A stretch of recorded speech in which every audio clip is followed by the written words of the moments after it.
tey ñoo teew ci commentaire yi c'est moi namoon nañ la trop maa la raw foofu Nancy Fresh Naar Fall Mara l'officiel Teresa Morales yéen début bala ba tey nuyu nañ leen bu baax di leen jox seen wàccuwaay également di dalal gan gi ci plateau bi teew na ki koy dalal di Ya Moussa Camara ci sañse bi Ya Moussa ana gille Camara yi la jekk gille del takk gille boobu kon baax na di la nuyu di la ziar di am mbégte dellu soit ci bët set rawatina sa kër waxtaan ak benn bët set bi ak internautes yi de passage ñu ngi leen di nuyu Mouhamadou Diallo di nuyu Awa Fall Buzz.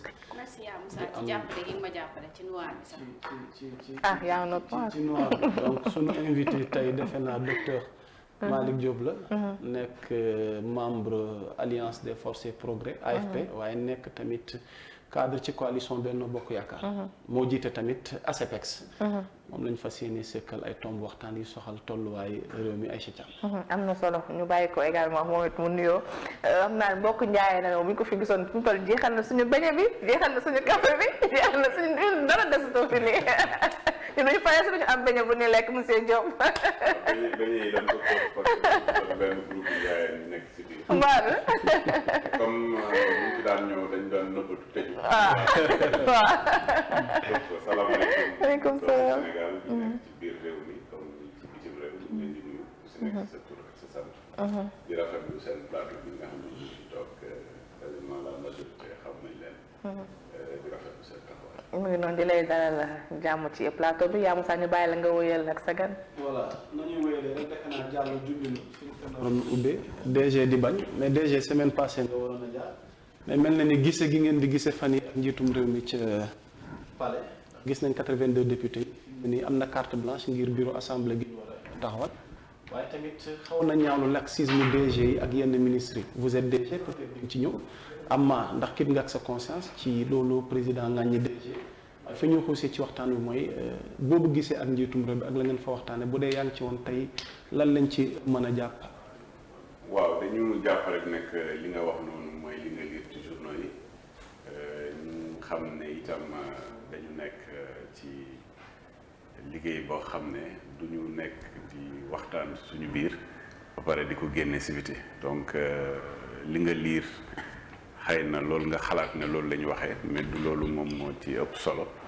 mais en tout cas man bokk mooy ci ñi nga xam ne dañuy dugg ci waxtaan ba pare di ko génne si biti lenn li nga posé comme question nag am na solo di wax affaire naka la directeur généraux yi wala ministres yi war a jëfee bu fekkee ne ku si nekk dañ la dénk secteur je pense que loolu lu am solo la mooy la partie communication dafa am solo su fekkee ne dañ la dénk benn secteur d'activité économique day baax boo nekkee ci liggéey boobu ngay waxtaan ak ñi nga xam ne ñoom ngay liggéeyal ñan ngay liggéeyal mooy doomu Sénégal ngay liggéeyal soo nekkee ci benn secteur nag chaque fois da ngay communiquer ñu gën a xam li nga xam ne moom ngay def ñun ñu nekk ci secteur bu ñuy ooyee exportation ci exportation nag pour ñu gis tamit nu ñu ci amee comme taxawaay ak résultats yi ñu obtenir dañ ciy communiquer di wax sénégalais yi aussi secteur bu ñu nekk ñi nekk ci entreprise yi ak ñi nga xam ne ñoom tamit ñoom la ñuy liggéeyal ci loolu ñu leen di jox des éléments d'information su fekkee ne secteur mbay la ñu wax ak ñoom ci loolu di dem ci gox yeeg goxaat yi tamit di wax ak ñoom ci loolu su dee mbirum napp la naka noonu su doon mbiri xarala naka noonu su dee ci mbirum miin yeeg yooyu tamit même chose su dee ci mbirum artisanat mooy ñi nga xam ne ñi ngi ci ñaw lañ nekk ñii ñi ngi ci liggéey der ñi ngi ci liggéeyu cosmétologie mbirum toccarme ko yooyu yëpp tamit dañu waxtaan ak ñoom di leen wax naka la ñu war a liggéeyee di leen wax également lan la état nam mu def pour ñoom moo tax may revenir toujours sur des résultats parce que loo def rek ci liggéey au finish da nga naan résultat bi lan la joxe ñun ci li ñu dénk muy mbirum exportation maanaam lu ñuy defaree fii wala ñu koy nappee fii wala ñu koy transformer fii war ko jëlee ci biir réew mi ànd ak entreprise yi dem ci bitim réew dem ci Europe dem ci Amérique dem ci Afrique dem ci Asie et cetera pour ñu dajeeg jëndkat yi lépp loo xam ne jaay nañ ko foofu muy koom-koom buy jógee ci bitim réew dellu si biir réew mi dafay joxe ay résultats yi ñu naan recette d'exportation. Sénégal recette d'exportation en 2012 au 31 décembre dafa nekkoon ci 1264 milliards. Je dis bien 1264 milliards mooy ñun bi ñuy yegsi ci bopp kuréel boobu tey ma jëlee résultat yu mujj mooy 31 décembre bii passé muy 31 décembre 2021 ñi ngi yegg si 2884 milliards nga jógee ci 1264 yegg si 2884 milliards muy yokkute maanaam croissance de plus 137%. Donc yooyu dañ ci communiquer ba nit ñi xam fan la ñu toll naka la ñu liggéeyee également yan résultat la ñu am loolu tamit lu am solo la ci liggéey bi. justement am na solo xam naa yaa ngi bëgg a défendre sa bilan pour wax ni yow. bokkoon ci DG yu mais question bi c'est vrai que am na lu liggéey na ci xibaar yi mais bokk na ci li ngeen doon waxtaane tey assemblée dafa am ku ko war a jiite. alors ci profil bi nga xamante ni mooy ki war a jiite assemblée nationale. yaa fa toogoon yaa fa nekkoon loolu may wax ne ko wax. li fa tuyoo bi. xam nga treizième législature gi la génn bokkoon na ci ki doon jiite assemblée nationale nekk seen leader parti. Niass moom fi mu ne nii entre guillemets out na ci seen politique bi. peut-être yéen tey kan moo nar a jiite seen parti kan lañ pressentir ngir mu jiite tamit loolu beneen question la. mais professeur ki war a jiite assemblée nationale bu fekkee tey mën nga lu wax profil bi amaa nee nga doo bëgg wax li nga xamante waxtaan nga ko ci biir mais tey hémicycle gi nu jëm ak taxawaay bi ñu séntu ci député ak ki leen nar a jiite tey loo ñu ci mën a indi. waaw damay profiter de l'occasion pour rendre benn hommage appuyé et mérité au président Moustapha Niass. ci liggéey bi nga xam ne def na ko ci fukki at à la tête de l'Assemblée nationale. muy un administrateur public administrateur civil boo xam ne connu et reconnu yàgg liggéeyal réew mi ci biir réew mi ci bitim réew day baax itam bu ñuy jeexal magistrature ñu rendre ko hommage ci liggéey bi nga xam ne mu ngi koy def ci réew mi ci ay ati at aussi bien en tant que ministre en tant que premier ministre en tant que président de l'Assemblée nationale donc loolu moom mooy pàcc bu njëkk ñu jàpp ne également Benno Bokk Yaakaar ci ñaari deux législatures yi 12e ak 13e am na koo xam ne moo fi nekkoon président de l'Assemblée nationale ak profil boo xam ne macha allah profil boo xam ne permettre na ko mu gérer Assemblée nationale pendant 10 ans et nous sommes persuadés aujourd'hui sur la base de députés yi nga xam ne élire nañ leen à la tête ci biir war a dem pencum ndaw réew mi dina am profil de qualité boo xam ne dina mën a gérer Assemblée nationale comme il faut naturellement kan lay nekk député yëpp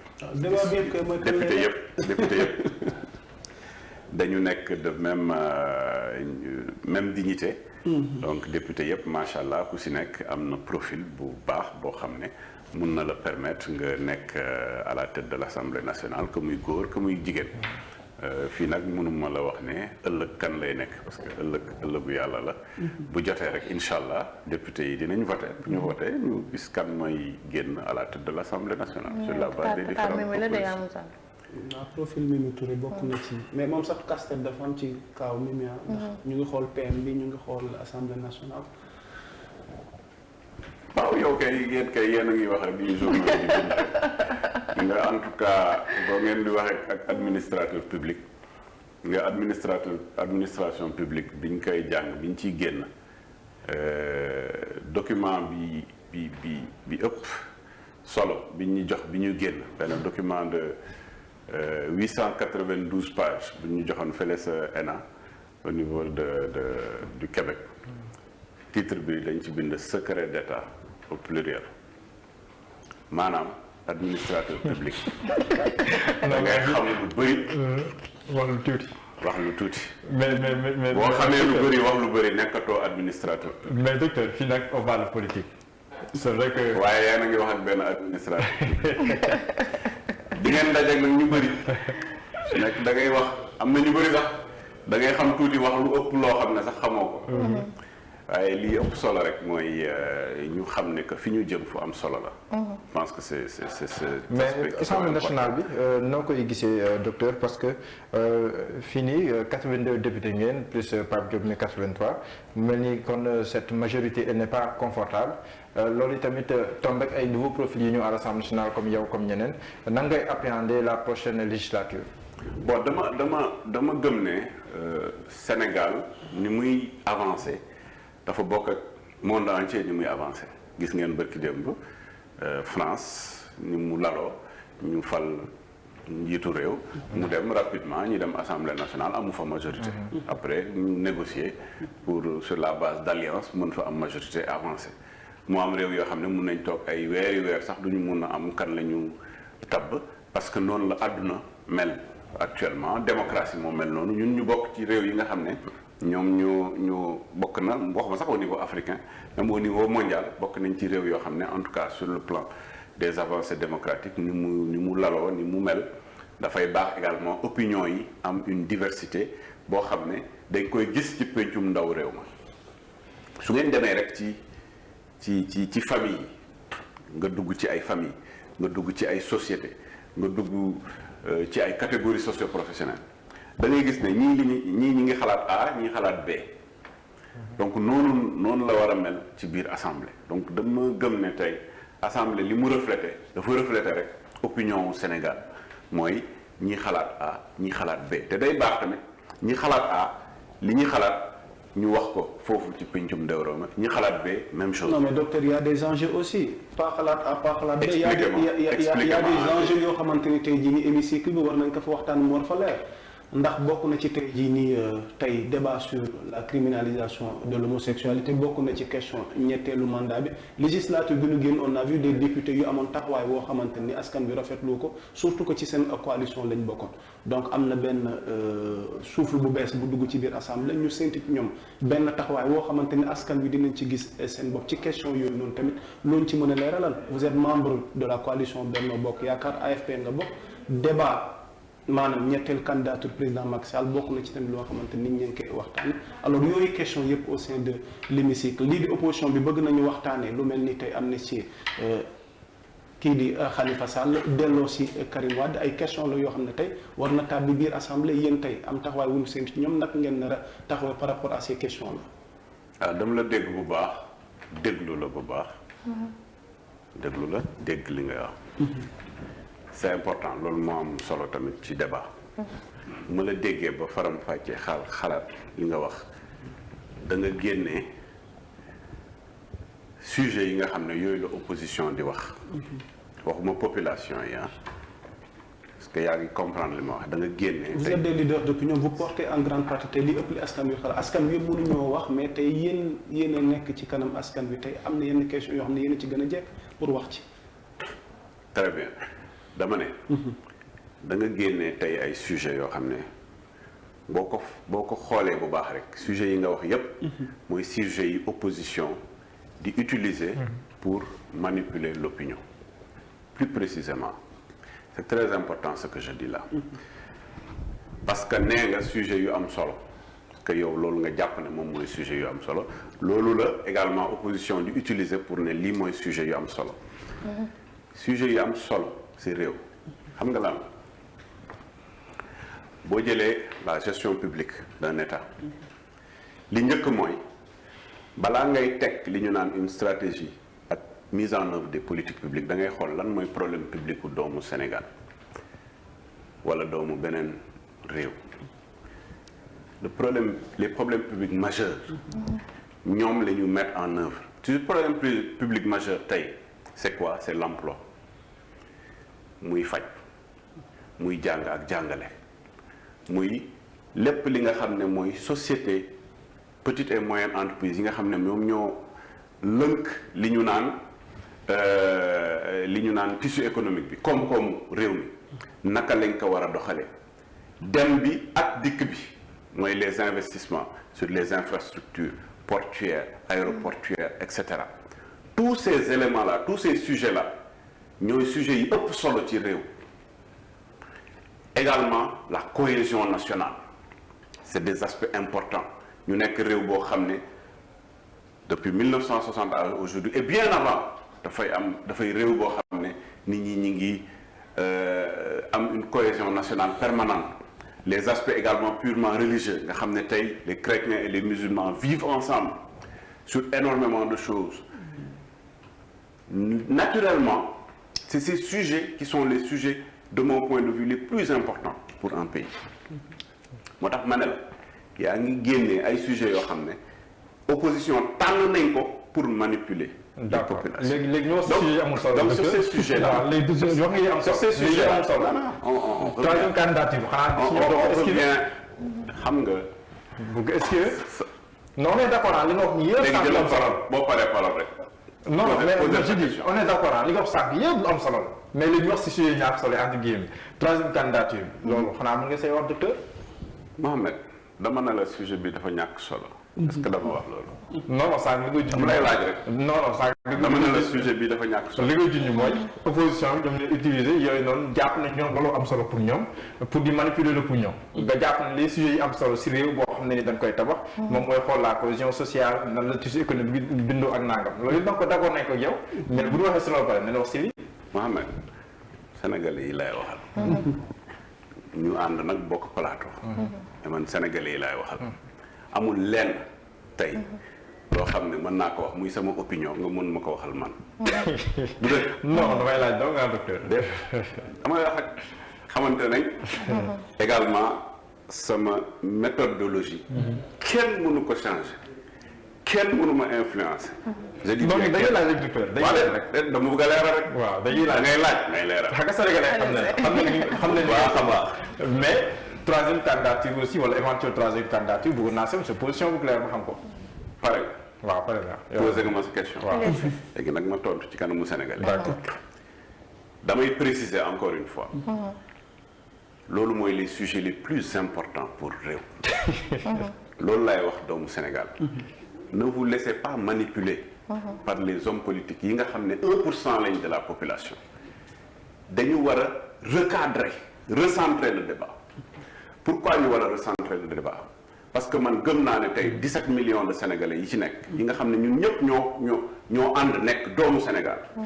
war nañ ànd war na mun am une cohésion nationale. même dans le milieu politique war nañ ànd bu ku si nekk di réfléchir ngay réfléchir pour xool lan moo gën ci Sénégal lan moo gën ci Sénégal mooy que état fu mu mënti nekk mu liggéey pour des problèmes majeurs pour man ces problèmes majeurs je les répète mooy jàng ak jàngale mooy faj d'accord mooy koom-koom mooy leneen yi ma cité noonu yëpp c'est des problèmes majeurs yoo xam ne dañ ci war a liggéey. mais troisième candidature problème majeur la. ñu dellu si. voilà. ñu dellu si des aspects aussi importants. parce que tous les aspects sont importants. am na c'est étagé dans le cadre de l'administration comme j'ai dit am na bu ëpp solo. beneen tamit am na solo et cetera et cetera. aujourd'hui fan lañ jëm dans le cadre de l'État du Sénégal.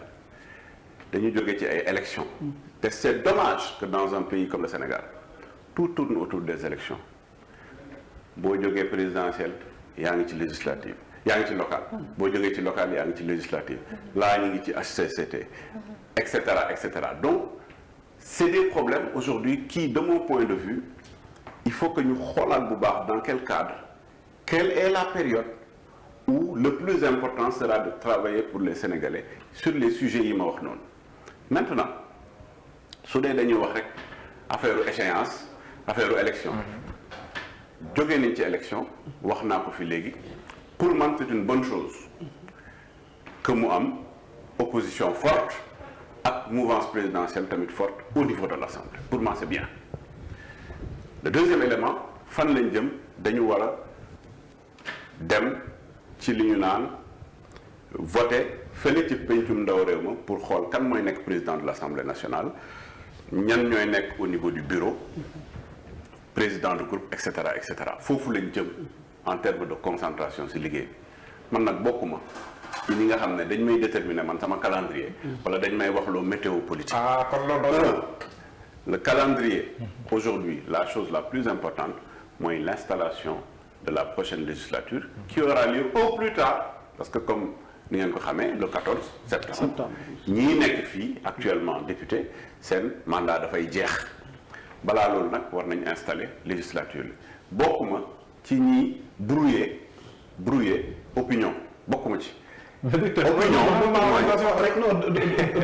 dama miin ci yow benn langue de bois boo xam ne doo esquiver yenn question aussi moo tax ma ne question boo posé mën nga maa wax doo si wax rek question bu ngeen posé ma tontu ko man xam nga man du ma kuy daw débat je viens à toutes les émissions bu ngeen fu gaay fu nit nëbbatoo man maa ngi fa taxaw. xam nga donc j'ai pas docteur da nga bokk Benno Bokk Yaakaar. oui n'est-ce pas. AFP membre la ci coalition Benno Bokk Yaakaar. 2012 ba tey yéen a ngi fi. oui 2024 mi ngi sunu kanam donte ñëwagul waaye am na débat gu ci jëm te tey yéen. tey seen non attends mais léegi ma laajee laaj ne leen sax yéen AFP 2024 yéen ngi xaar seen candidat. junj naa ko léegi ci question yi. junj nga ma léegi posé nga ma question. non yéen AFP amoo tontu laaj naa la ko peut-être diñ ci dégg. junj nga ma. waaw posé nga ma question. waaw tontuwuma la. xam nga da ngay sonal sa bopp mun nga toog fii ba. waaw mais une semaine doo am loolu. waaw mais docteur lu tax loolu. mais yéen noonu laa mel. parti bu mag bu mel ni AFP. parce que man noonu laa mel xam nga tey. yéen ay porte-parole AFP. man porte-parole moo tax ma mel noonu. mieux placé pour leeral. D'abord, c'est ma conviction personnelle, mais je suis un porte-parole de parti. D'accord. Un porte-parole de parti, il parle au nom du parti. J'ai mes opinions personnelles, mais quand je parle au nom du parti, moi, il lit le parti. Donc, il faut dire qu'il faut faire. Parti, on va se 2024. Parti, que heure bu mu waree wax dina ci wax moom. Heure bu mu waree wax di ngeen dégg parti bi fépp heure bu mu waree wax ci dara da ciy wax mais suivant son agenda. D'accord. Ok, Aïcham, on a docteur kenn du ko wax loolu lu mu bëgg a. Jamais. li mu bëgg wax balaa ñuy jéem assemblée da ngay jéem assemblée nationale. docteur da ngay def assemblée nationale wala da ngay des. bu jotee rek di ngeen ko xam. ah loolu jotagul. docteur on va vers la formation du nouveau gouvernement. PM war na dellu si. oui nekkoon na fi njiitum réew mi décidé ni war ko fee nekk peut-être. pertinent wala pertinent waaye tey bëgg na ko indiwaat. ñu war a amal nguur gu yees ci gouvernement bi peut-être on n'est pas dans le secret des dieux pour wax ñan la war a tàmb ak kan moo war a doon. man fi premier ministre non peut-être tey jii nii yow. ki ko war a doon. ah le profil là. ak les nouveaux défis de ce gouvernement. ak les nouveaux défis de ce gouvernement. oui il y a plein de défis donc d'abord ce qu'il faut savoir c'est que gis nga 10 ans. Président de la République mu ngi gérer les affaires de la nation ak politique bi moom moo koy définir bokkul par exemple ak France xam ne ki koy définir mooy premier ministre fii ki koy définir mooy président de la République d'ailleurs c'est pour ça que souvent nit ñi dañu juum di wax naan cohabitation et cetera cohabitation c'est pas possible dans un régime comme le nôtre c'est impossible parce que c'est un régime présidentiel fort mooy président mooy définir moom mooy gérer li muy gérer tey jii nii bu doon boo demoon France bi ñuy def cohabitation Chirac moom moo doon wax ne man je suis l'un des premiers ministres les plus heureux parce que président de la République mënuma teggi alors que fii président de la République heure bu ko neexee teggi premier ministre donc c'est différent parce que moom mooy définir la politique de la nation c'est différent également d'un régime parlementaire comme par exemple suñu demee Angleterre nga xam ne députés yi ñoom ñooy dugg et li fal ki ñu naan kiy définir la politique de la nation à savoir le premier ministre fii c'est différent maintenant ki koy définir nag moom mooy xam naka la koy gérer pourquoi je dis ça parce que c'est très important bii premier ministre dafay ñëw dimbali président de la République ci liggéey ci mise en œuvre de la politique publique ci pilotage politique publique boobu moom mooy xam su fekkee ne soxla na benn intermédiaire entre moom ak ministres yi pour que kooku coordonner action gouvernementale comprenez donc c'est quelqu'un qui coordonne l'action gouvernementale donc à des moments précis il peut se dire pendant 1 an pendant 2 ans pendant 3 à lui de définir période bi soxla naa man ma coordonner ko sama bopp ce qui s'est passé période bi nga xam ne y avait pas de premier ministre ça s'est passé sous Abdou Diouf et cetera donc ça dépend du chef de l'État moom orientation yi mu am sur politique bi mun na ne tey liggéey bi nga xam ne war nañ ko liggéey sur telle ou telle chose man maa ko war a coordonner man personnellement mu toog ba benn instant ni actuellement j'ai besoin de quelqu'un qui puisse coordonner ces activités plus d'autres activités que man yoo xam ne man maa koy defal sama bopp. Donc c'est pour ça que mu delloo si li ñu naan premier ministre. Donc il faut aujourd'hui quelqu'un naturellement qui am expérience, c'est très important parce que c'est profil c'est important. Koo xam ne am na expérience, koo xam ne également am na cette capacité à coordonner une équipe. Ça c'est, je dis pas que c'est propre au Sénégal. Beaucoup d'autres pays mën nañ am les mêmes profils, mais c'est des profils importants. Et ce que je sais, c'est que au sein en tout cas de Benno Bokk Yaakaar, il y a énormément de profils yoo xam ne mën nañ piloter cette station qui est une station extrêmement importante pour coordonner l'action gouvernementale. Alors yéen a ngi séntu opposition bi fi nag ngeen tàllal leen loxo ngir ñu fekk si leen ci ni ngeen nar a liggéey réew mi. Waxtaan. Waxtaan c'est très important. Man de je suis en train de souvent il y en a qui parlent d'un gouvernement d'union nationale. Est-ce que bokk na ci li ngeen bëgg ngir bon xam nga comme j'ai dit loolu yëpp c'est celui qui définit la politique de la nation moom mooy xool est-ce que toll nañ foo xam ne war nañ mën a waxtaan ba am gouvernement boo xam ne ñëpp waa Benno Bokk Yaakaar lañ wala société civile daf ci bokk wala opposition te moom moo koy définir. Mais ce qui est important pour moi de mon point de vue c'est le dialogue. Le dialogue dafay wax loo war a nekk loo xam ne c'est permanent. Aujourd'hui c'est vrai am na rupture de dialogue mais il est important que ñu reprendre ce dialogue politique là de sorte que ñëpp dugal seen loxo si waxtaan bi nga xam ne lépp benn mbir rek moo ci am solo mooy naka la ñu fexee ba sénégalais yi ci secteur d'activité yi nga xam ne ñoom ñoo existé dans le cadre de la gestion des politiques publiques gis seen bopp ci liggéey bi nga xam ne moom le gouvernement di def. ok Aïcha Thiam defe naa beneen point bi am na beneen facette boo xamante ni ci wàllu paj la. muy santé bi tamit ak li xew hôpital Le Dantec ak coow la ci am alors yow tey naka nga jàngatee bi la situation. waaw man dégg naa coow sur telle ou telle chose mais comme j'ai dit rek dama xam ne tey bu ma rombee étage bu weng mu ba R+5 bu weng wala ma gis benn R+5 fii ñu ngi ci def carreau fii ñu ngi ci def ay pierre wala ñu def R+10 sama xam-xam man mayuma may wax R+5 parce que xamuma fondation bi fu mu toll xaw ma loolu yëfu ingénieur de bâtiment la ak yëfu architecte la c'est malheureux quand même Sénégal ñu bëri dañu conjecturer ci loo xam ne xamuñu ko donc bu dee mbirum faj ou levée de fonds faj nañ ko bàyyi fajkat ya levée de fonds nañ ko bàyyi ñi nga xam ne ñoom ñoo nekk ci mbirum koom-koom damay préciser rek un certain nombre d'éléments sur l'hôpital Le Dantec. Hôpital Le Dantec ñun dafay patrimoine pour ñun corps médical.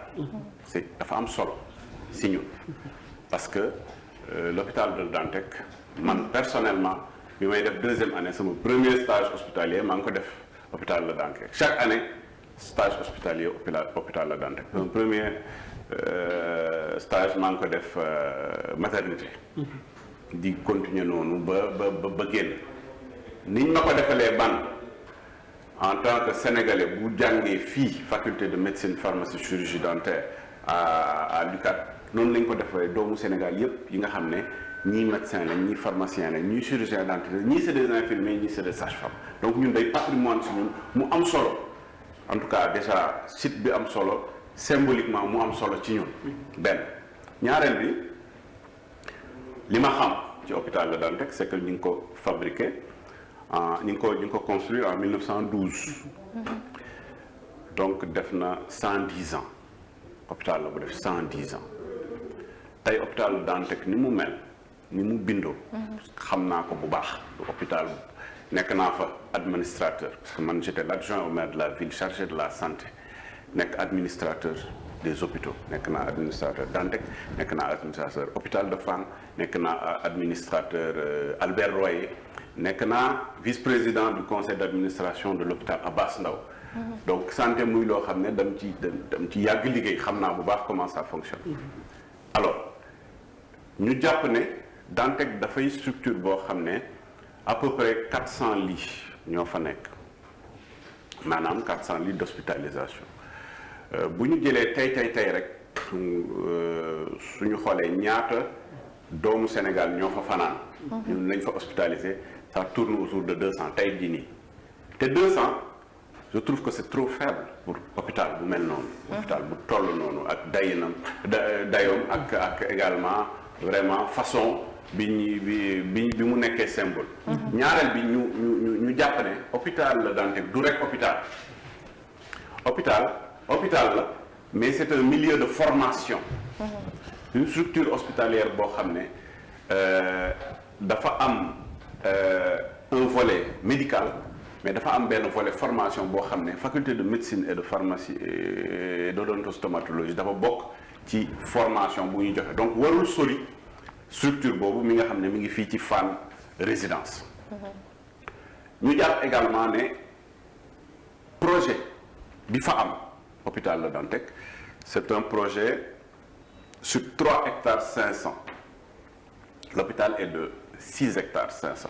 L'hôpital de superficie 6 hectares 500 la benn projet de 3 hectares 500 la ñu jàpp ne tey jii ni projet la boo xam ne dina permettre d'avoir 658 lits je dis bien 658 lits yoo xam ne day disponible partie hospitalisation et cetera dina permettre ba am benn partie souterraine et c'est un aspect aussi important mooy un parking souterrain de 200 véhicules boo xam ne malades yi dañ fay nekk seen accompagnant ak ñi nga xam ne ñoom ñooy ñëw ci centre hospitalier universitaire boobu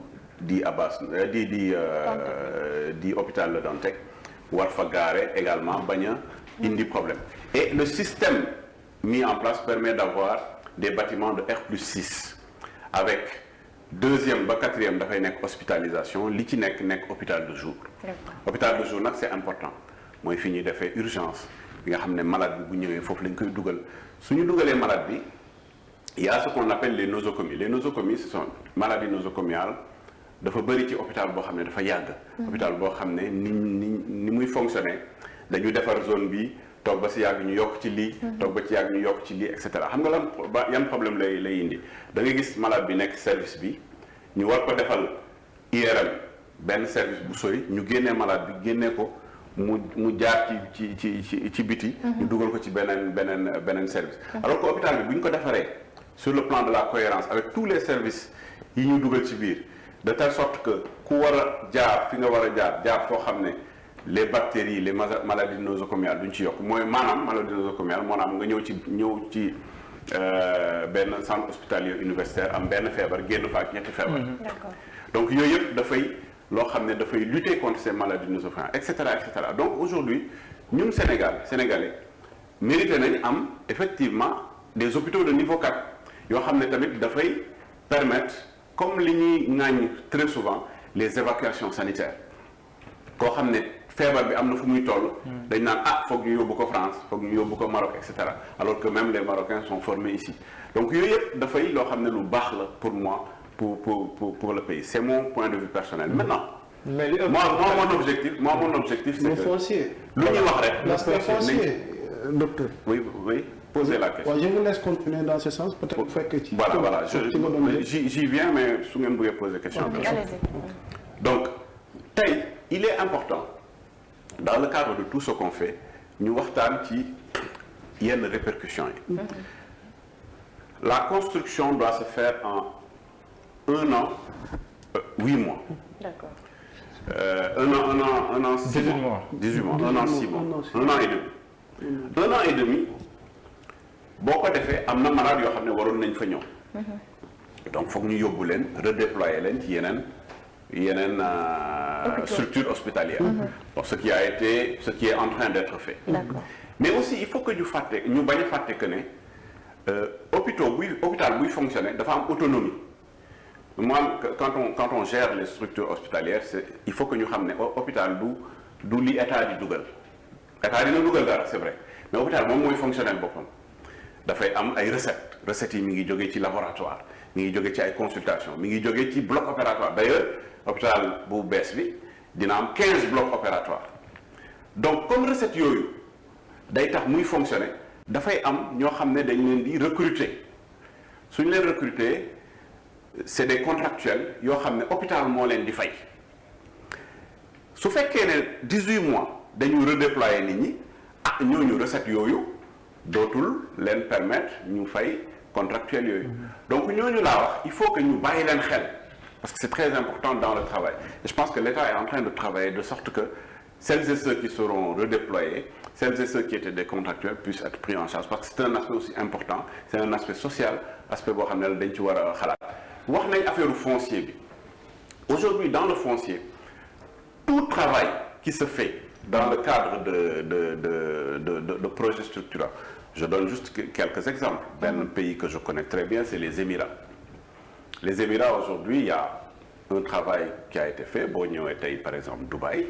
Effectivement, on voit énormément d'investissements directs étrangers sur la base de projets de partenariat public-privé, sur la base de projets structurants, alors que c'est des étrangers qui sont là-dedans. À côté, on voit de grands centres hospitaliers, on voit énormément de choses. Donc, au Sénégal, il y a des structures qui ont en charge les levées de fonds. On a le Fonds 6 qui a en charge les levées de fonds. Le projet que nous mettons en place avec le promoteur, à savoir une partie du fonds, c'est parce que c'est 92 milliards. Naturellement, nous ne sommes pas un pays super riche. Nous n'avons pas du liquide en permanence. C'est vrai qu'il y a des projets qui permettent d'avoir des partenariats publics-privés où des fonds permettent d'investir, mais peut-être le temps de remboursement est plus long. Aujourd'hui, il y a 3 hectares qui seront mis en vente et 3 hectares 500 qui seront utilisés pour le projet. Et vente aujourd'hui, jusqu'à aujourd'hui, quel nous le jusqu'à aujourd'hui. Parce que ça, c'est un projet qui est géré par le Fonds 6 d'abord, qui a en charge le système de levée de fonds, et le ministère des Finances qui a en charge de gérer tout ce qui est ouverture des plis, rôle également, l'acquéreur, le meilleur acquéreur qui a amené plus, pour qu'une partie du financement soit pris en charge sur fonds propres de l'État qui a ce qu'on appelle son patrimoine privé. Donc c'est un peu ça, le global du projet. Maintenant, nit, bu fekkee ne yaa ngi koy defal dara dafay am solo keroog maa ngi doon dégg sama benn cousin muy expliquer mu ne man de bu ma ñëwee sa kër ne sax dam lay defal fii R+10 bu ma ñëwee teg ndaraan rek commencé di daaneel mën nga ne mais tax ngay daaneel mur beeg yooyu alors que xamoo ne yaa ngi may defaral R+6.